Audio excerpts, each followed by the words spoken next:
Welcome to this video. You're here because you're asking yourself, should I buy Insurgency Sandstorm in 2022?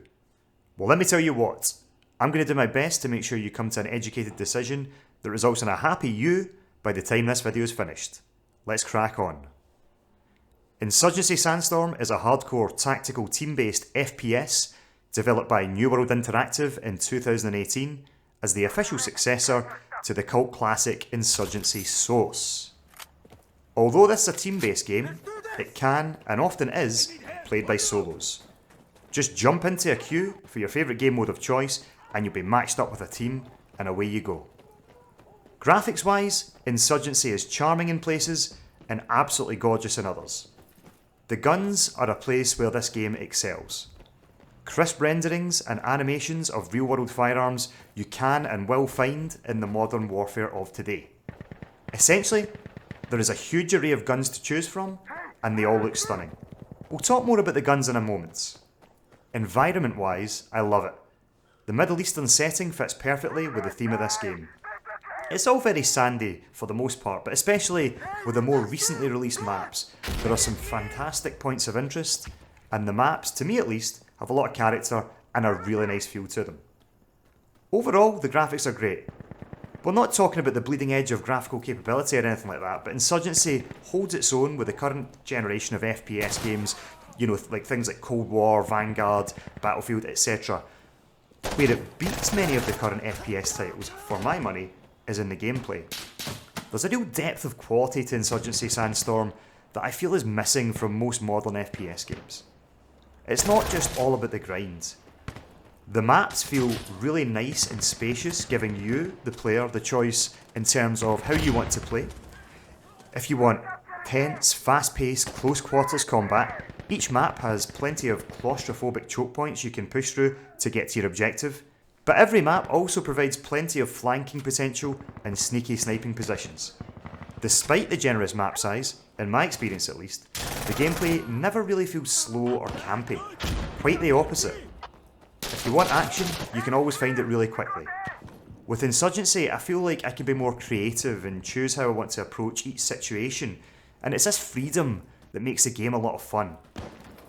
When your decision making pays off, for example with a nice flank and a slew of kills as your reward, it feels pretty damn nice.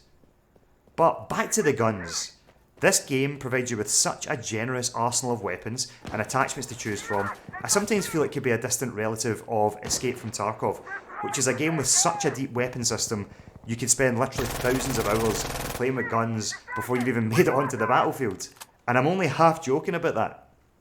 Whether you're an SMG enthusiast like me, running around with the recently added Vector, or maybe you're more comfortable with something more modest in your hands like a Mosin or SKS, popping heads from the outside, you're bound to find a gun you'll love in this game, or probably quite a few.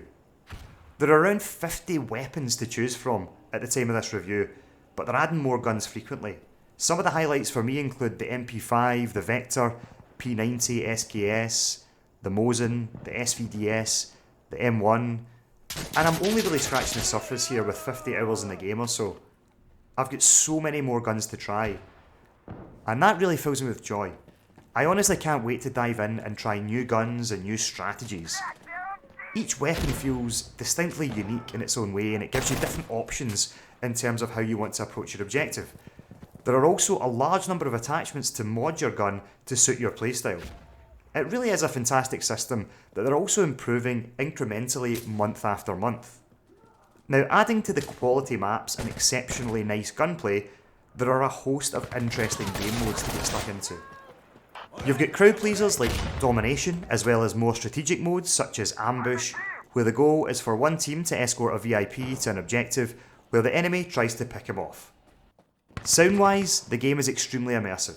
The gunfire, the explosions, the desperate callouts from combatants, it all comes together in a beautiful cacophony to give you the feeling that you're truly at war in the most chaotic of scenarios. That feeling of adrenaline as you rush for cover when some bullets start to plink near your head after hitting a nearby wall is quite the rush.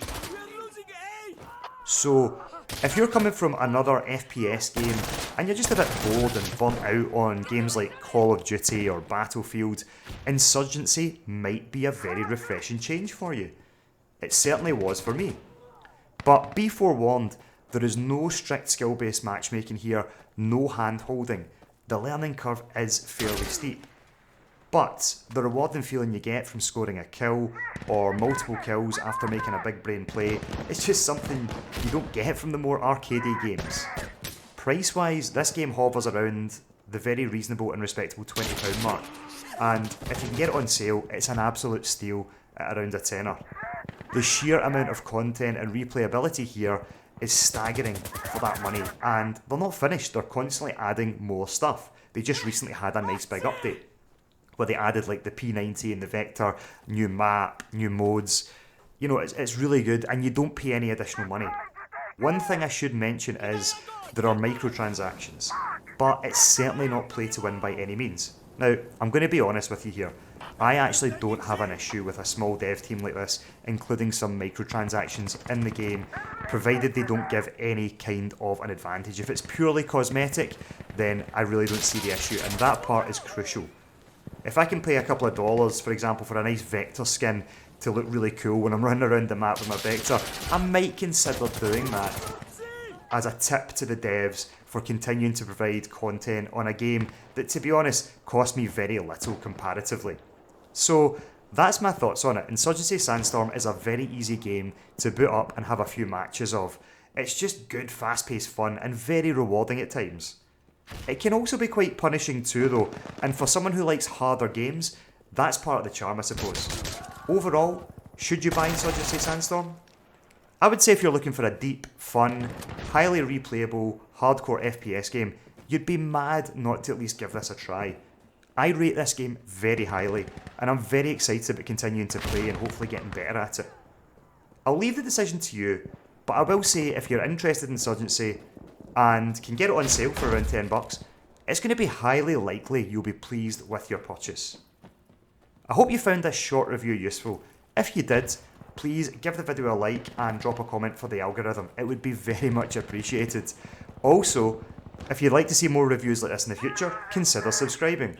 I'm going to produce much more content like this as we head into 2022. That's it from me. Take care, and I'll see you on the next one.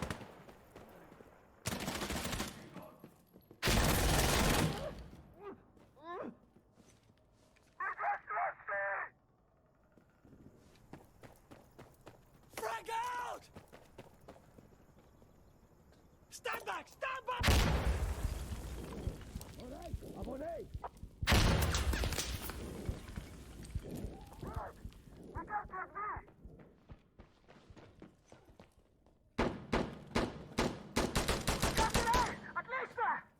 We're clear! Wounded!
Securing A!